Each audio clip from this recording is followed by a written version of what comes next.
좋은 사람인데 설레지 않는 진짜 이유. 누군가를 소개받거나 오래 알고 지내다 보면 분명히 좋은 사람이라는 건 안다. 성격도 좋고, 나를 잘 챙겨주고, 만날 때마다 편하고, 주변에서도 다들 잘 어울린다고 한다. 그런데 이상하게 가슴이 뛰지 않는다. 설레야 할 것 같은데 설레지 않는다. 이 감각이 너무 낯설어서 혹시 내가 이 사람을 좋아하는 건지 아닌지조차 헷갈린다. 그리고 스스로에게 묻는다. 좋은 사람인데 왜 설레지 않는 걸까? 이 질문에 대한 답은 생각보다 복잡하다. 단순히 취향의 문제가 아니고 단순히 그 사람이 매력이 없어서도 아니다. 설렘이라는 감정 자체가 어떻게 작동하는지, 그리고 우리가 그 감정을 어떻게 오해하고 있는지를 먼저 들여다봐야 한다. 설렘은 불확실성에서 온다. 이걸 이해하는 게 가장 중요하다. 상대가 나를 좋아하는지 모를 때, 다음에 연락이 올지 안 올지 모를 때, 오늘 만남이 어떻게 끝날지 모를 때, 그 모름과 긴장감이 뇌에서 도파민을 분비시킨다. 그게 설렘이다. 쉽게 말하면 설렘은 불안과 기대가 뒤섞인 상태다. 그런데 좋은 사람은 대부분 예측 가능하다. 연락도 꾸준히 오고, 감정 표현도 솔직하고, 나를 불안하게 만들지 않는다. 그러니 도파민이 분비될 이유가 없다. 설레지 않는 게 당연하다. 여기서 많은 사람들이 실수를 한다. 설레지 않으니 이 사람은 아닌가 보다 라고 결론을 내린다. 그리고 설레는 사람을 찾아 나선다. 그런데 설레는 사람이 어떤 사람인지를 생각해보면 대부분 나를 불안하게 만드는 사람이다. 연락이 들쑥날쑥하고 감정 표현이 일관되지 않고 가끔은 내가 어떤 존재인지 모르게 만드는 사람, 그 불확실성이 설렘처럼 느껴지는 것이다. 한 여자의 이야기다. 그녀는 오랫동안 혼자였다. 주변에서 소개를 해줬고 만나는 사람마다 나쁜 사람은 아니었다. 그런데 만날 때마다 느끼는 감정이 늘 비슷했다. 좋은 사람인 건 알겠는데 가슴이 안 뛴다는 것. 그래서 매번 인연이 아닌 것 같다며 마무리를 지었다. 그러다 어느 날 우연히 한 남자를 만났다. 처음 만난 날부터 가슴이 쿵 내려앉았다. 연락을 기다리게 됐고 그 사람 생각에 잠을 못 자는 날도 생겼다. 분명히 설레는 사람이었다. 그런데 시간이 지나면서 그 관계는 그녀를 계속 힘들게 했다. 연락이 갑자기 끊기기도 했고 기분에 따라 태도가 달라졌고 늘 그녀가 더 많이 애를 쓰는 관계였다. 그래도 그녀는 그 설렘을 사랑이라고 믿었다. 결국 그 관계는 그녀에게 큰 상처를 남기고 끝났다. 헤어지고 나서 그녀는 한동안 아무것도 못했다. 그리고 한참 지나서야 깨달았다. 그 설렘은 사랑이 아니라 불안이었다는 것을. 이게 핵심이다. 많은 사람들이 불안을 설렘으로 착각한다. 가슴이 두근거리는 이유가 기대와 행복에서 오는 건지, 불안과 긴장에서 오는 건지 구별하지 못한다. 두 감정은 신체 반응이 놀랍도록 비슷하다. 심장이 빠르게 뛰고 머릿속에 상대 생각이 가득 차고 그 사람의 연락 하나에 기분이 오르내린다. 그런데 그 출처가 전혀 다르다. 하나는 좋아서 두근거리는 것이고 하나는 불안해서 두근거리는 것이다. 좋은 사람이 주는 편안함을 사람들이 종종 지루함으로 느끼는 이유도 여기 있다. 편안하다는 건 불안이 없다는 뜻이다. 불안이 없으면 도파민이 적게 나온다. 그러니 강렬한 감정을 느끼기 어렵다. 그게 지루함처럼 느껴지는 것이다. 하지만 그 편안함이 실제로는 훨씬 귀한 감정이다. 나를 불안하게 만들지 않는 사람, 있는 그대로 받아들여주는 사람, 곁에 있을 때 안심이 되는 사람, 이런 사람이 얼마나 드문지는 나쁜 사람과 한번 깊이 상처받고 나면 안다. 한 남자의 이야기다. 그는 오래 사귄 여자친구가 있었다. 처음에는 굉장히 설렜다. 그 여자는 그를 종종 불안하게 만들었고 그 불안이 설렘처럼 느껴졌다. 관계가 깊어질수록 점점 더 힘들어졌다. 작은 것에도 상처를 주고 자존심을 건드리는 말을 자주 했고 그가 잘못한 것도 아닌데 이유 없이 차가워지는 날이 많았다. 그래도 그는 그 관계를 붙잡았다. 설렘이 있었으니까. 그러다 그 관계가 끝났고 한참 뒤에 주변에 소개로 한 여자를 만났다. 편하고 따뜻한 사람이었다. 처음에는 그도 설레지 않는다는 이유로 망설였다. 그런데 몇 번을 만나다 보니 이 사람과 있을 때 자기 자신이 훨씬 편하다는 걸 알았다. 말하고 싶은 걸 말할 수 있고 잘 보이려고 애쓰지 않아도 됐고 만나고 나서 집에 오는 길에 기분이 좋았다. 그 관계를 이어가면서 그는 나중에 이렇게 말했다. 처음에 설레지 않아서 망설였는데 지금 생각해보면 그게 설렘이 없던 게 아니라 불안이 없던 것뿐이었다고. 사람마다 설렘을 느끼는 패턴이 있다. 그리고 그 패턴은 대부분 어릴 때 형성된다. 어린 시절에 가장 가까운 사람에게서 받은 사랑의 방식이 그 사람의 연애 패턴이 된다. 예를 들어 어릴 때 감정 표현이 불규칙한 부모 밑에서 자란 사람은 사랑을 받을 때와 못 받을 때가 들쑥날쑥한 환경에서 자란 것이다. 그 환경에서 살아남는 방법은 상대의 감정을 끊임없이 살피고 잘 보이려고 노력하고 관계가 끊어지지 않도록 애쓰는 것이다. 그 긴장 상태가 익숙해진다. 그리고 어른이 돼서 연애를 할 때 그 긴장 상태가 없으면 오히려 낯설게 느껴진다. 설레지 않는다고 느끼는 것이다. 반대로 불안정한 사람을 만나면 그 긴장 상태가 익숙하게 느껴지면서 강렬한 감정이 생긴다. 그게 설렘처럼 느껴지는 것이다. 이건 그 사람이 나쁜 것도 아니고 의지가 약한 것도 아니다. 그냥 그 사람이 자라온 환경이 만들어낸 패턴이다.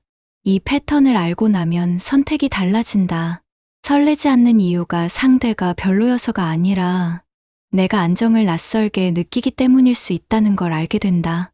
그 인식이 시작이다. 설렘과 사랑이 같은 것이라는 오해도 여기서 비롯된다.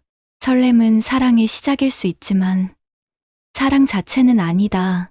설렘은 도파민이고 사랑은 옥시토신에 가깝다. 도파민은 새롭고 불확실한 것에 반응하고 옥시토신은 안전하고 신뢰할 수 있는 것에 반응한다.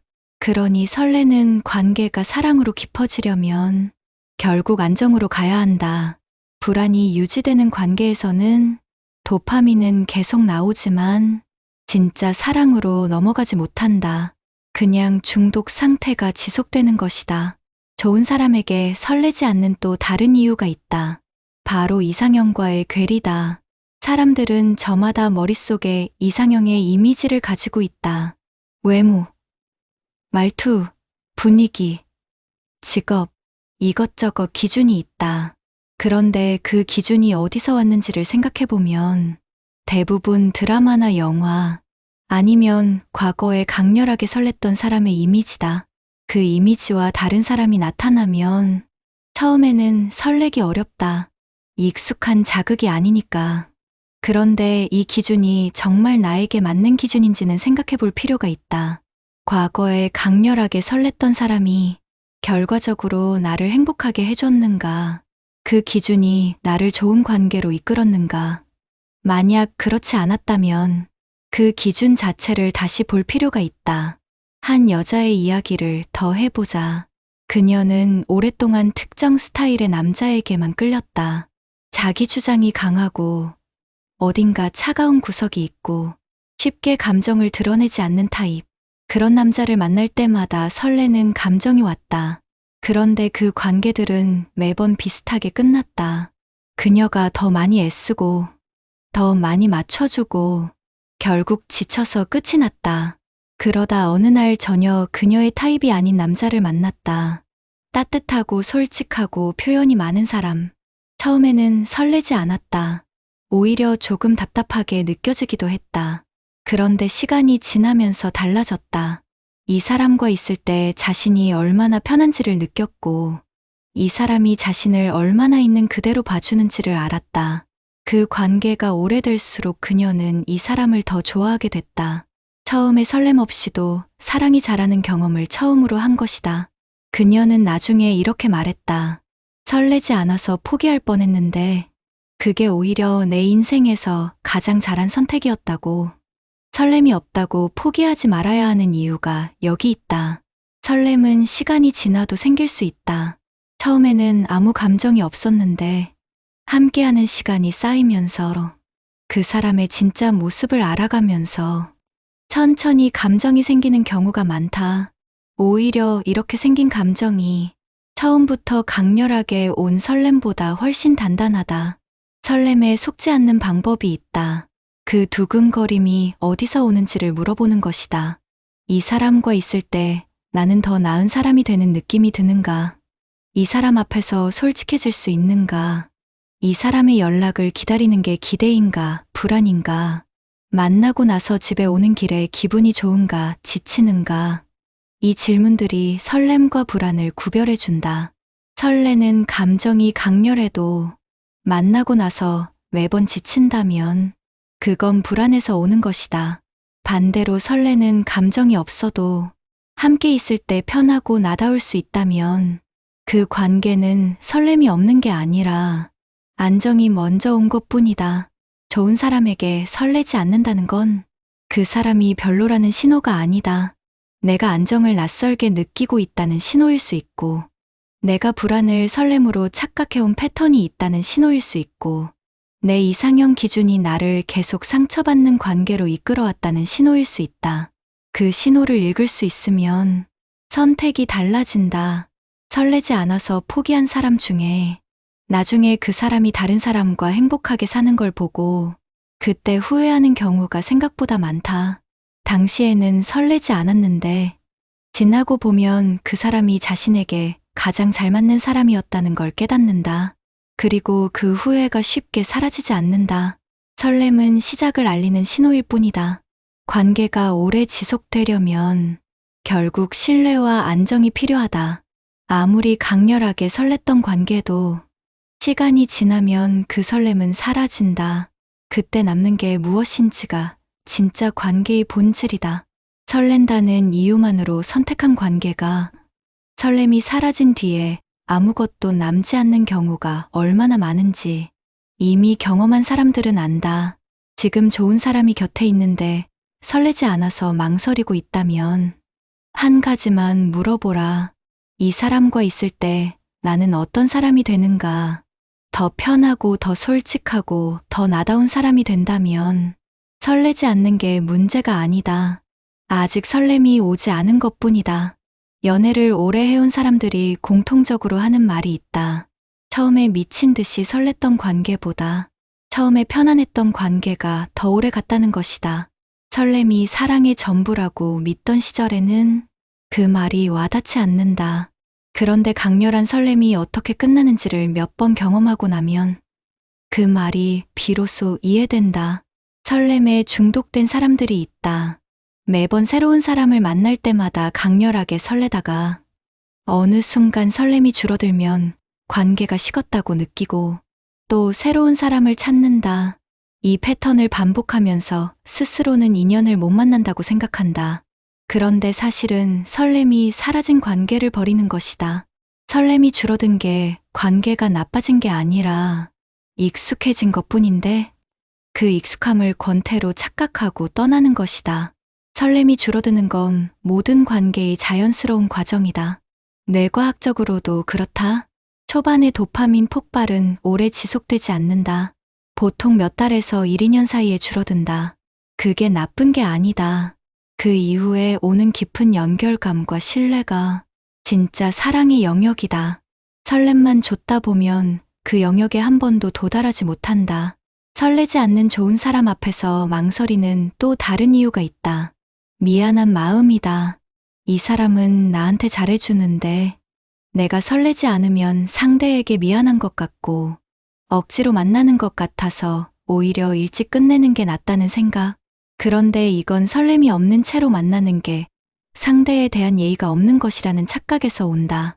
설레지 않는다고 상대를 존중하지 않는 게 아니다. 설렘은 나중에 올 수도 있고 아니면 설렘 없이도 진심으로 상대를 좋아하게 될 수도 있다. 중요한 건 상대를 진심으로 대하는 마음이지 처음부터 설레야 한다는 규칙은 없다. 또 하나의 이야기다. 오래 혼자 지낸 남자가 있었다. 그는 스스로 기준이 높다고 생각했다. 실제로 만나는 사람마다 설레지 않는다는 이유로 관계를 이어가지 않았다. 그러다 가까운 친구에게 진지하게 이야기를 들을 기회가 생겼다. 친구가 물었다. 내가 설렜던 사람들은 너를 행복하게 해줬냐고. 그는 선뜻 대답하지 못했다. 설렜던 사람들은 대부분 그를 불안하게 했고, 결국 그가 더 많이 상처받고 끝났다. 그 친구가 말했다. 설레지 않는 게 기준이 높은 게 아니라 불안에 익숙해진 거일 수 있다고. 그 말이 그에게 오래 남았다. 그리고 그 이후에 만난 사람에게는 설레지 않아도 조금 더 시간을 줬다. 지금 그는 그 사람과 함께 살고 있다. 처음에 설레지 않아서 망설였던 사람과 설렘은 조건이 아니다. 기준이 되어선 안 된다. 설레는 감정이 없다는 이유로 좋은 사람을 놓치는 건 불안을 선택하고 안정을 버리는 것과 같다. 그 선택이 쌓이면 나중에는 진짜 좋은 관계가 와도 설레지 않는다는 이유로 계속 밀어낸다. 그리고 어느 날 문득 깨닫는다. 내가 원했던 게 설렘이었는지 아니면 그냥 불안해서 벗어나고 싶었던 건지. 좋은 사람 앞에서 설레지 않는다면 그 감정을 조금 더 들여다볼 필요가 있다. 설레지 않는 게 진짜인지 아니면 설렘처럼 느껴지는 불안이 없는 것뿐인지 그 차이를 알고 나면 선택이 달라진다. 그리고 그 선택 하나가 오래도록 삶을 바꾼다. 설레지 않아도 괜찮다는 말을 무조건 참고 만나라는 뜻으로 오해하면 안 된다.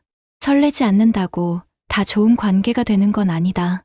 진짜로 아무 감정도 없고 상대에 대해 알고 싶은 마음도 없고 함께 있는 것 자체가 불편하다면 그건 다른 이야기다.